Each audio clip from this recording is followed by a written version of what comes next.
Buenos días, amigos y seguidores de la hora del cafecito con Gloria. ¿Cómo amanecieron hoy? ¿Cómo están? ¿Cómo me los ha tratado el tiempo? Bueno, pues aquí les cuento que aquí disfrutando ya del primer cafecito de la mañana y preparándome para empezar a reflexionar sobre un tema muy interesante, es Elohim. Y se compone como de 3 capítulos o más o menos así. Bueno, el término Elohim es fascinante porque abarca un significado complejo y multifacético dentro de varias tradiciones religiosas y espirituales. Especialmente en el judaísmo, el cristianismo y algunas corrientes místicas. Voy a comenzar explicando sus bases, creencias y las interpretaciones que lo rodean en distintas religiones. En el judaísmo, Elohim es uno de los nombres de Dios que aparece en el Tanaj, en el Antiguo Testamento, y se utiliza principalmente en el Génesis, donde es mencionado como el creador del universo. Una de las curiosidades de Elohim es que es una palabra en plural, aunque a menudo se utiliza para referirse a un único Dios. En el concepto del monoteísmo judío, Elohim denota el poder supremo y majestuoso de Dios, pero sigue siendo un nombre singular en significado cuando se refiere a Yahvé, el nombre propio de Dios en el judaísmo. En el primer versículo del Génesis, en el principio creó Elohim los cielos y la tierra, en Génesis 1:1. Se usa Elohim para subrayar la omnipotencia y el papel de Dios como creador de todas las cosas. En otro pasaje del Tanaj, Elohim también se refiere a jueces o seres que ejercen justicia, y a veces el término se utiliza para describir a seres celestiales o divinos en un sentido más amplio, aunque siempre bajo la supremacía del único Dios. En el cristianismo, Elohim también se refiere a Dios, especialmente en el Antiguo Testamento, compartido con el judaísmo, aunque la teología cristiana ha desarrollado interpretaciones propias. Algunos teólogos cristianos ven la pluralidad implícita en el nombre Elohim como un indicio de la Trinidad, Padre, Hijo y Espíritu Santo. Desde esta perspectiva, Elohim podría sugerir una pluralidad en la unidad divina, lo que refuerza la creencia cristiana en un Dios trino y que es simultáneamente uno y tres. Al igual que en el judaísmo, Elohim en el cristianismo se refiere a Dios como el creador del universo. Sin embargo, la teología cristiana enfatiza también el papel de Dios como Salvador a través de Jesucristo, lo que añade un aspecto más personal en la relación entre Elohim y la humanidad. En la mística judía, particularmente en la Cábala, el nombre Elohim se interpreta de manera aún más profunda, conectándolo con las esferas espirituales y las energías divinas del universo. En la Cábala, Elohim se asocia como una de las Sepirot emanaciones del árbol de la vida, particularmente con la Sefirá de Geburah, que es la fuerza o juicio. Elohim representa el poder de la justicia divina, el aspecto de Dios que impone orden y límites en el cosmos. En la Cábala, Elohim también es visto como un reflejo de la energía creativa divina que se derrama en el universo, jugando un papel crucial en la manifestación de la realidad física y espiritual.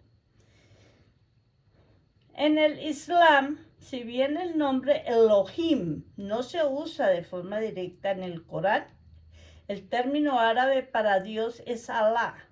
Algunos estudiosos sugieren que Elohim comparte raíces etimológicas con Alá y ambos nombres se refieren a la misma deidad, monoteísta suprema, especialmente en el contexto de las tres religiones abrahámicas: judaísmo, cristianismo e islam.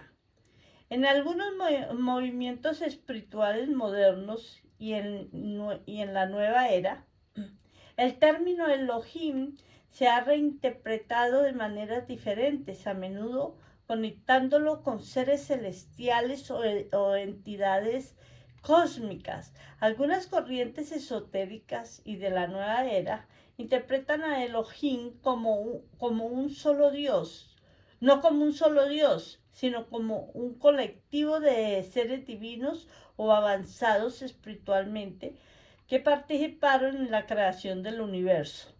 Desde esta perspectiva, los Elohim son considerados creadores cósmicos o incluso entidades extraterrestres que ayudaron a guiar la evolución de la humanidad.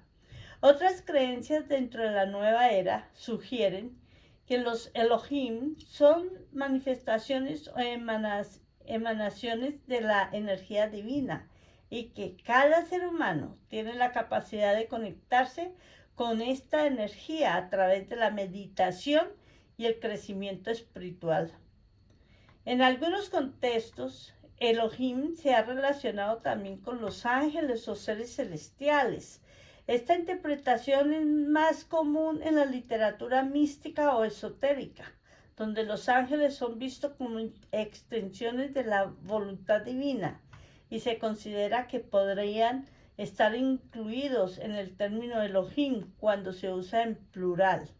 En ciertas tradiciones judías esotéricas, el término Elohim se refiere también a los ángeles que ayudan a ejecutar los designios de Dios.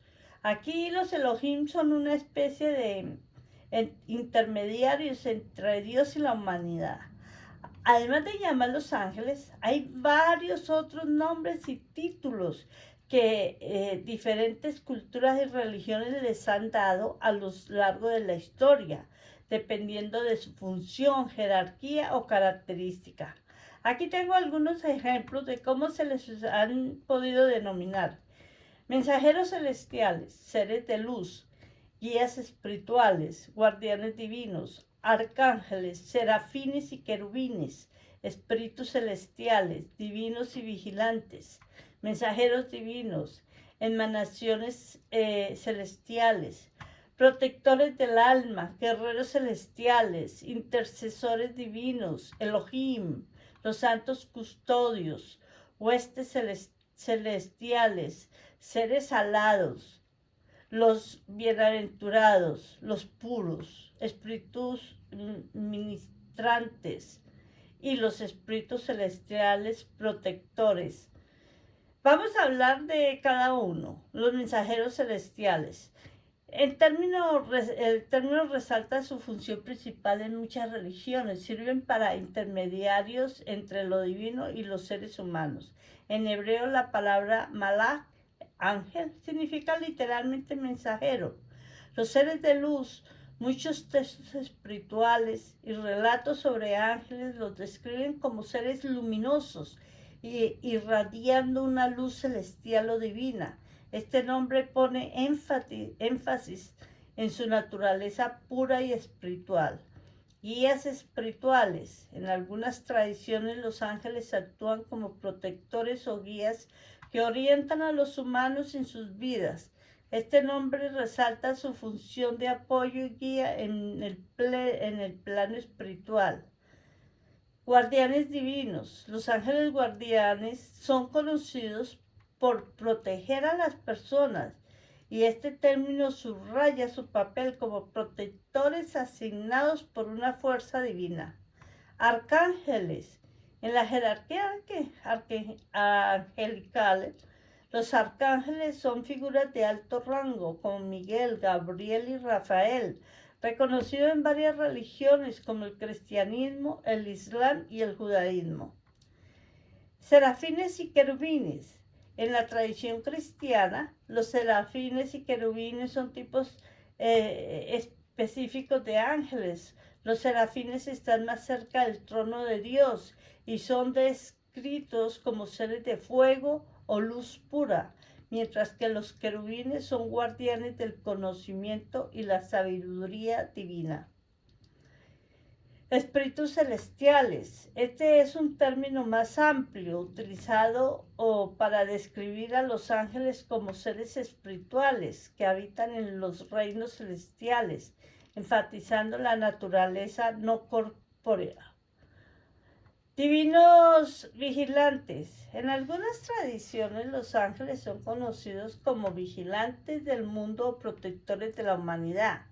En la mitología judía y cristiana, los vigilantes son ángeles que observan y protegen a los humanos, aunque algunos relatos también mencionan vigilantes que cayeron en desgracia. Mensajeros divinos. Este título enfatiza su función como portadores de mensajes de Dios o de seres superiores en varias religiones, similar a mensajeros celestiales. Se utiliza en diferentes tradiciones espirituales.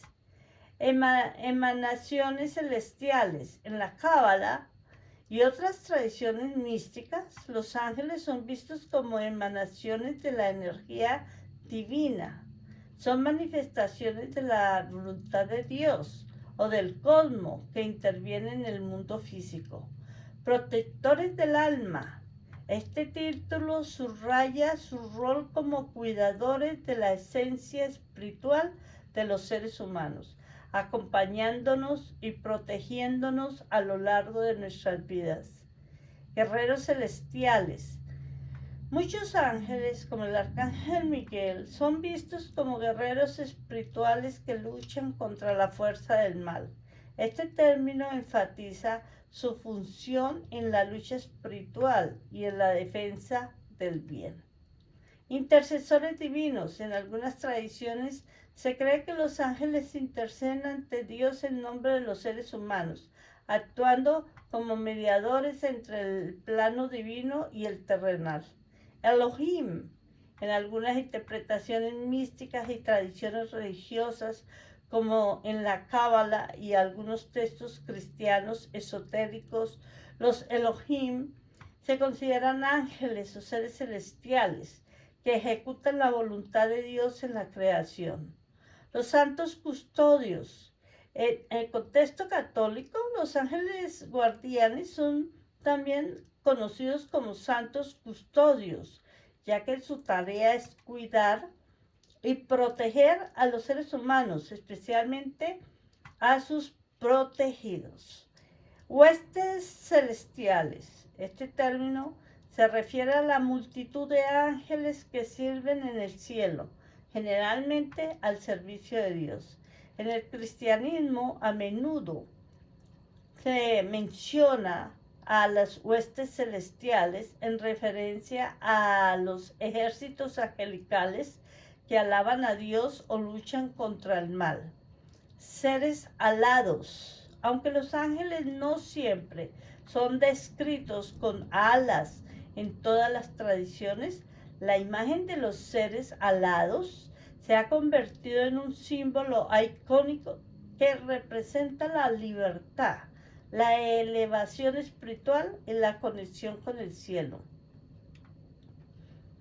Los bienaventurados. En algunas tradiciones religiosas, los ángeles se consideran parte de los bienaventurados, almas que viven en paz y armonía en el reino celestial, cumpliendo con la voluntad divina. Los puros. En varias religiones, los ángeles son seres sin pecado, completamente puros y dedicados al bien. Este nombre enfatiza su naturaleza incorruptible y su conexión directa con lo divino. Espíritus ministrantes. En algunos textos religiosos, como en la Biblia, se describen a los ángeles como espíritus ministrantes, que sirven y cumplen con tareas específicas asignadas por Dios para el bienestar de la humanidad. Los espíritus celestiales protectores. Este nombre resalta su misión como cuidadores de la humanidad y su rol de proteger tanto física como espiritualmente a las personas. Estos nombres alternativos reflejan las diversas funciones y características que los ángeles tienen en diferentes creencias espirituales. Algunos destacan su papel de protectores, otros su naturaleza divina y otros su función de mensajeros o intercesores. Bueno, queridos amigos, disfrutemos un poquito de café. El día de esta mañana está precioso por aquí. Ya casi se nos va el invierno. ¿Qué son las guías espirituales? Las guías espirituales son vistos como seres no físicos que ofrecen orientación, apoyo, protección y sabiduría a las personas en su vida espiritual. Dependiendo de la tradición, pueden ser ángeles guardianes en el cristianismo, maestros ascendidos de la teosofía y el espiritismo, seres de luz o ancestros en diversas tradiciones indígenas, deidades menores o espíritus protectores en algunas religiones paganas. Su función: protección o sabiduría. Hay diferentes roles atribuidos a los guías espirituales. Algunas actúan principalmente como protectores, asegurándose de que la persona evite peligros y tome decisiones seguras.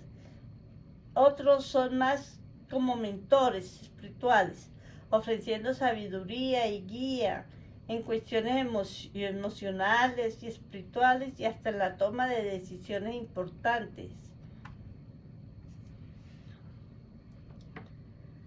Ángeles, ancestros o manifestaciones del ser superior. En algunas tradiciones, como en el cristianismo y en el islam, se cree que los ángeles guardianes son asignados por Dios para proteger y guiar a la persona. En las tradiciones animistas o indígenas, los guías espirituales son con frecuencia ancestros o espíritus de la naturaleza. En filosofía más esotérica, como el espiritismo o la nueva era, los guías espirituales son a veces considerados como manifestaciones del ser superior de la propia persona o incluso de su conciencia superior. ¿Cuándo se comunican los guías espirituales? Una cuestión clave es cómo las personas perciben o reciben la orientación de sus guías. Las experiencias varían enormemente.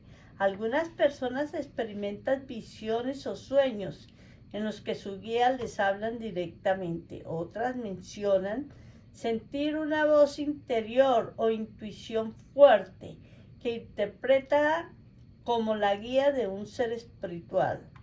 En algunas tradiciones, la comunicación se hace a través de rituales o meditación, donde se invoca la presencia de los guías.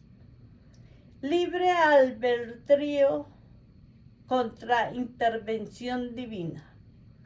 Un tema interesante en torno a los guías espirituales. Cómo se relacionan con el libre albedrío humano.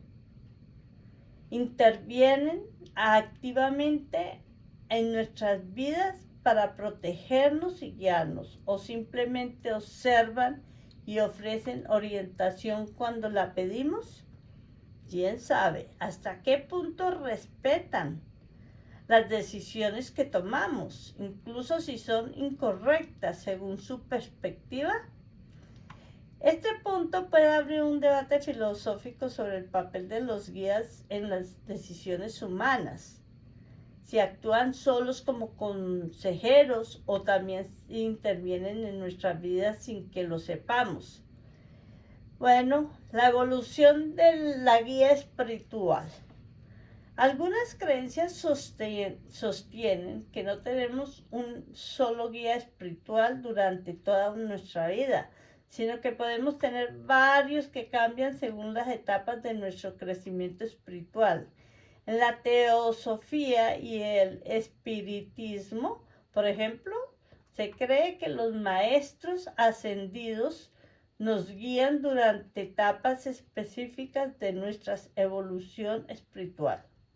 Algunas personas reportan tener un guía espiritual en la infancia que cambia cuando llegan a la edad madura, a la edad adulta. Perdón. Experiencias personales con guías espirituales. Una de las áreas más interesantes del debate sobre guías espirituales son los relatos personales de quienes han sentido su presencia. Algunos describen haber sido salvados de accidentes o situaciones peligrosas, por lo que interpretan como la intervención de un guía. Otros mencionan una paz interior que sienten cuando se conectan con su guía a través de la meditación o la oración. Hay quienes sienten que los guías espirituales le han ofrecido lecciones importantes a través de desafíos o pruebas en la vida. Y aquí la pregunta para reflexionar es, ¿qué valor le damos a estas experiencias personales? ¿Son siempre evidencias de la presencia de guías espirituales o podrían ser interpretaciones de eventos que nuestra mente busca racionalizar? Pues bueno, amigos, vamos a tomar un poquito de café porque les voy a contar una experiencia que tuve yo.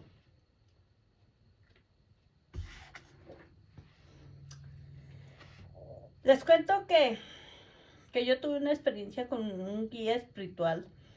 Para mí fue muy importante porque les cuento que en mi travesía de ese año tan tenebroso, lo digo así porque muchas cosas me pasaron durante un año. Y un día, que ya les he contado en ocasiones anteriores, y un día en mi desesperación que no tenía ya a dónde ir, entonces me acerqué a una capilla que cruzaba a diario. Ese día era muy temprano de lo habitual, así que estaba abierta. Acababa de terminar la misa de la mañana. Entonces yo, afligida, ya casi vencida, yo soy católica, hablo de una iglesia católica, y ya que ya me daba por derrotada esa vez, sentía no rabia, sino sentí como la decepción de mi Dios y entré a la iglesia, iba llorando. Era un llanto pero tan profundo que me oprimía mi corazón. Y fui caminando lentamente hacia el altar y allí sentí la presencia de una sombra gigante detrás mío, clara o blanca, y sentí que sus manos tocaron mi espalda y me empujaron. Y así caí de rodillas. Y yo en ese momento me vi obligada a que mi cuerpo quedara sobre el suelo boca abajo. Y yo renegaba a Dios y le preguntaba, ¿por qué? ¿Por qué? Era que mi desesperación era muy grande. ¿Por qué me estaba pasando todo esto si yo no me consideraba mala mujer? Y así pasaron unos minutos y le hablaba yo hacia a Dios y le decía, ¿por qué? Y le reclamaba. Entonces ya me levanté, pasaron unos minutos y me levanté y salí de la capilla hacia mi casa. Cuando yo salí sentí un poco de calma, sí, sosiego ya. Y cuando llegué a mi casa, mi mente recordó que podía llamar a mis primas gemelas que ellas vivían en otra ciudad de California, en Sacramento. Y inmediatamente las llamé y ellas, ellas me iban a ayudar. Me dio la idea. Y desde ese momento las llamé y desde ese momento se me calmó mi corazón y todo empezó a fluir y mis primas me recibieron con los brazos abiertos y todo se fue solucionando poquito a poco. Pero vamos a filosofar un poco sobre este momento tan poderoso que viví y el papel de los guías espirituales en nuestra vida. Perdón. Lo que vi en esa capilla es lo que muchos describen como un encuentro directo con un guía espiritual o incluso con la propia presencia divina. Estaba en un punto de rendición total, no desde la rabia, sino desde una decepción profunda, que muchas veces en el umbral donde se abre una puerta a algo más grande. ¿Por qué en ese momento?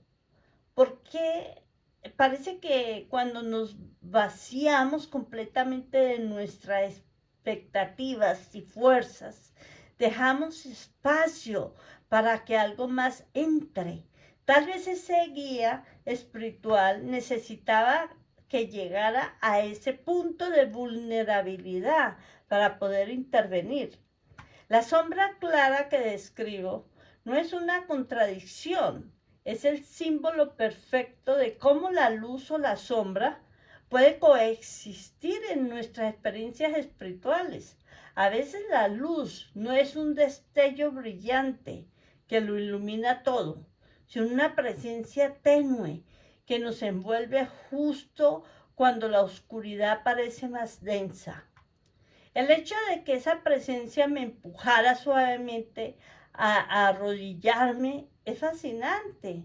No fue algo que decidí conscientemente, sino que mi cuerpo respondió a una fuerza más grande. La espiritualidad muchas veces se manifiesta no solo en pensamientos o sentimientos, sino en el cuerpo mismo. La rendición física puede ser una forma en que el alma muestra su disposición a dejar el control. Al estar boca abajo, en completa rendición, estaba en la posición más vulnerable posible. Y sin embargo, fue ahí donde comienza mi liberación. El cuerpo muchas veces sabe antes que la mente. Quizás ese acto físico de arrodillarme y postrarme fue el primer paso para que mi mente pudiera después recordar la ayuda de mis primas y comenzar el proceso de sanación. La intervención que sentí podría interpretarse como la de un guía espiritual, pero lo interesante es que ese guía no solo actuó en el plano espiritual, sino que también me recordó el poder de las conexiones humanas. Después de esa experiencia, recuerda a mis primas gemelas, quienes jugaron un papel clave en mi recuperación emocional. Los guías espirituales no siempre actúan solos. A veces su papel es simplemente despertar en nosotros la conciencia de que no estamos solos y que la ayuda puede venir de fuentes que ya están en nuestra vida. La espiritualidad y la comunidad están más entrelazadas de lo que pensamos. Mi guía espiritual no solo me trajo calma en ese momento, sino que también me ayudó a reconectar con las personas que podían apoyarme. Lo que me parece más poderoso es cómo, después de ese encuentro espiritual y la ayuda de mis primas, los problemas comenzaron a disolverse poco a poco. Esto es algo que muchas personas experimentan, no en que todo se resuelva de inmediato, pero hay un cambio interno que altera la forma en que enfrentamos los desafíos. La transformación espiritual no siempre es un milagro instantáneo. A veces el verdadero milagro es el cambio interno que nos permite enfrentar la vida con una nueva perspectiva. Y eso es lo que hace que los problemas pierdan su peso. El proceso de disolución de los contratiempos muestran que el cambio espiritual es gradual y muchas veces imperceptible al principio, pero con el tiempo nos damos cuenta de que ya no llevamos la misma carga. ¿Y qué nos enseñan estas experiencias? Mi experiencia es un testimonio vivo de cómo la espiritualidad puede manifestarse en los momentos más oscuros. No se trata solo de tener fe como todo va bien, cuando todo va bien, sino de permitir que la fe nos encuentre cuando estamos al borde del abismo. A veces la desesperación es el lenguaje que abre la puerta a lo divino, no porque Dios quiera que suframos, sino porque en esos momentos nos volvemos lo suficientemente humildes y receptivos como para escuchar y sentir. Mi guía espiritual no solo me ayudó a sobrellevar el dolor, sino que también me mostró que incluso en la rendición hay poder. Aceptar que no podemos con todo es, en muchos casos, el primer paso para recibir la ayuda que necesitamos. Mi experiencia es un reflejo de cómo las guías espirituales pueden aparecer en nuestras vidas de formas inesperadas, a menudo en los momentos de mayor vulnerabilidad. No siempre vienen con palabras claras o visiones deslumbrantes. A veces es un toque suave en la espalda, un recuerdo de alguien querido o un cambio en la forma de sentir. Este relato no solo invita a reflexionar sobre la presencia de lo divino en nuestra vida, sino también sobre cómo las conexiones humanas y espirituales están entrelazadas. Los guías espirituales, ya sean presencias invisibles o personas en nuestras vidas, nos ayudan a encontrar el camino cuando sentimos que lo hemos perdido. En este momento estoy recordando una señora que conocía y me decía, es que usted es mi ángel con patas. O sea, sí, es una persona viva, consciente. Pues sí, tenemos muchos ángeles humanos así al lado de nosotros, amigos, familiares, personas que nos ayudan, personas que nos abren sus puertas y bueno, etcétera, etcétera, etcétera. Y si se preguntaran, ¿qué siento ahora al recordar esa experiencia? ¿Sí? Creo que esa guía sigue conmigo de alguna manera. Por ejemplo, muchos se preguntarán, sí, definitivamente, mi espiritualidad es más intensa y me siento súper protegida, filosofando y autocontrolándome y autofilosofando durante todos los momentos de mi vida para no volver a caer en desgracia. Eso me ha ayudado a mejorar mi forma de vida, definitivamente, y quiero hacer énfasis en esto, sin tener que doblegarme a una iglesia o a unos curas o monjas o clérigos o pastores. Definitivamente, la espiritualidad está dentro de nosotros y somos los autores. He llegado a una comprensión profunda de la espiritualidad, una que muchos buscan durante toda su vida. El hecho de que me sienta súper protegida y capaz de filosofar conmigo misma muestra una conexión directa con mi propio ser y con lo divino, sin la necesidad de intermediarios. Eso es un testimonio de que la verdadera espiritualidad no necesita templos ni jerarquías, sino una relación íntima y personal con el universo, con Dios, o como cada uno decida llamarlo.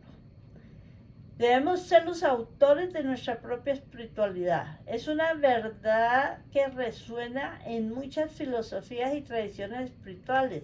No necesitamos a alguien que nos diga cómo conectar con lo sagrado. Esa conexión está en nosotros desde el principio. La espiritualidad no se delega, se vive.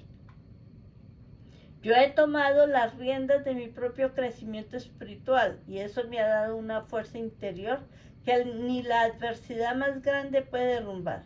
Al decir que somos los autores de nuestra espiritualidad, reconocemos que cada experiencia, cada pensamiento y cada acto de reflexión construye nuestro camino.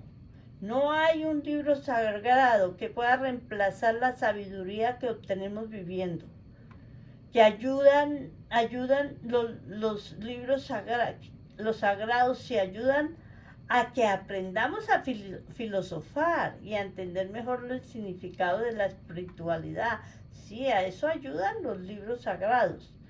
La libertad espiritual no significa rechazo a las instituciones religiosas, sino entender que la divinidad no está limitada a ellas.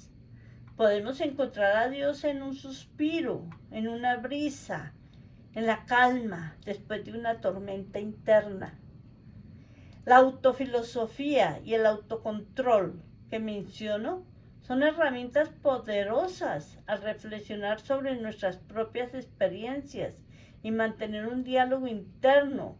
Nos convierte en nuestra propia guía espiritual, una que sabe cuándo escuchar, cuándo soltar y cuándo actuar. Les cuento que lo que viví en ese año difícil, en esencia, una iniciación espiritual, las caídas no son el final, son la puerta hacia una transformación profunda. Lo importante es que supe renacer y ahora utilizo esa experiencia como un faro que ilumina mi camino. A veces necesitamos tocar fondo para descubrir la fuerza que siempre estuvo dentro de nosotros. La desesperación no es el final del camino, sino la oportunidad para reinventarnos y emerger más fuertes. El hecho de que ahora mi filosofía es constante y que mantengo un autocontrol emocional muestra que la experiencia me enseñó a reconocer las señales internas antes de llegar nuevamente a ese punto de quiebre. He creado un sistema interno de cuidado espiritual que es más efectivo que cualquier ritual externo. Esa capacidad de escuchar mi voz interna y de mantener un diálogo constante conmigo mientras es una muestra de que he integrado la espiritualidad en mi vida cotidiana. La espiritualidad cotidiana no necesita rituales complejos, está en la manera en que respiramos, en cómo manejamos los desafíos diarios, en cómo encontramos la paz en los momentos más simples. Al mantener ese diálogo interno, nos aseguramos de estar siempre conectados con nuestra esencia. No necesitamos un sermón o una homilía, porque hemos aprendido a predicarnos a nosotros mismos con amor y compasión. Vuelvo y lo repito, todo lo que escuchamos, leemos, vemos y experimentamos no es en vano. En el siglo XXI, la espiritualidad auténtica es la que nos permite ser libres y responsables de nuestros propios crecimientos. Ya no necesitamos depender de figuras externas para encontrar sentido. Podemos crear ese sentido en cada paso que damos. Podemos demostrar que la espiritualidad no es una carga, sino una herramienta de empoderamiento. Es algo que nos da fuerza, nos sostiene en los momentos difíciles y nos guía hacia una vida más plena. Queridos amigos, seguidores de la hora del cafecito, la espiritualidad está en ti. La espiritualidad está en mí. La espiritualidad está en cada uno de nosotros. En la vida todos enfrentamos momentos de oscuridad. Esos días en los que sentimos que el mundo se nos viene abajo y no hay salida. Pero lo que pocos nos dicen es que en esos instantes de desesperación también pueden hacer la mayor fuerza espiritual que jamás hayamos conocido. La espiritualidad no está en los templos de piedra ni en palabras de otros. Está en nuestros corazones, en nuestra capacidad de reflexionar, de sentir, de levantarnos una y otra vez. No necesitamos iglesias o curas o pastores para conectar con lo divino, ¿sí? Podemos escuchar, ir a misa, ir a la iglesia, como quieran, pero es que la espiritualidad es algo que es diferente. O sea, si una persona quiere ir a una iglesia y sentarse allí y orar, saca su espiritualidad propia de ella, de cada uno de nosotros, ¿sí? No estamos esperando que un pastor venga y nos saque la espiritualidad. No, no, no, no, no, no, no.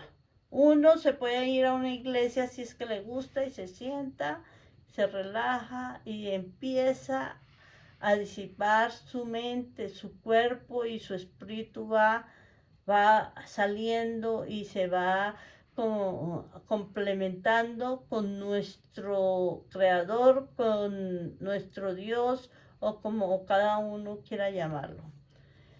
Nosotros somos los autores de nuestro propio camino espiritual. Cada lágrima que cae, cada pregunta sin respuesta, es una oportunidad para mirar hacia adentro y descubrir que la fuerza que buscamos ya está en nosotros. No se trata de perfección, sino de permitirnos sentir, caer y luego renacer más fuerte. Si hoy nos sentimos perdidos, recordemos una frase tan popular que a veces no logramos entenderla: no estás solo. La verdadera espiritualidad no te pide que te doblegues ante otros, sino que te reconozcas a ti mismo como un ser lleno de luz y potencial. La divinidad vive en nosotros.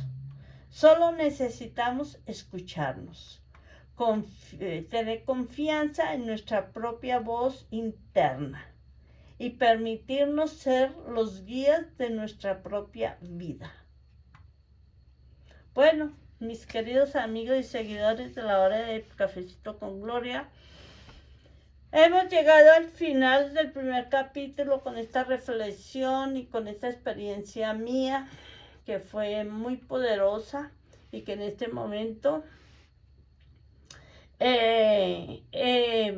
superé muchísimas, pero muchísimas etapas difíciles de mi vida, y también me enseñó a ser mejor, a comprender mejor, a ver mejor la vida y a cuidarme y a cuidar a los míos y a las personas que me rodean. Así, queridos amigos y seguidores de la hora del cafecito, les deseo que tengan un maravilloso día. Siempre que lo recuerdo, cuídense mucho. Gracias por su tiempo, gracias por compartir conmigo esta hora es casi. Y fue muy bonito haberles contado parte de mi experiencia espiritual con un guía espiritual que cada uno de nosotros tenemos. Cuídense mucho, me despido de todos ustedes, pásenlo bonito, hasta pronto, bye bye, bye bye, bye bye.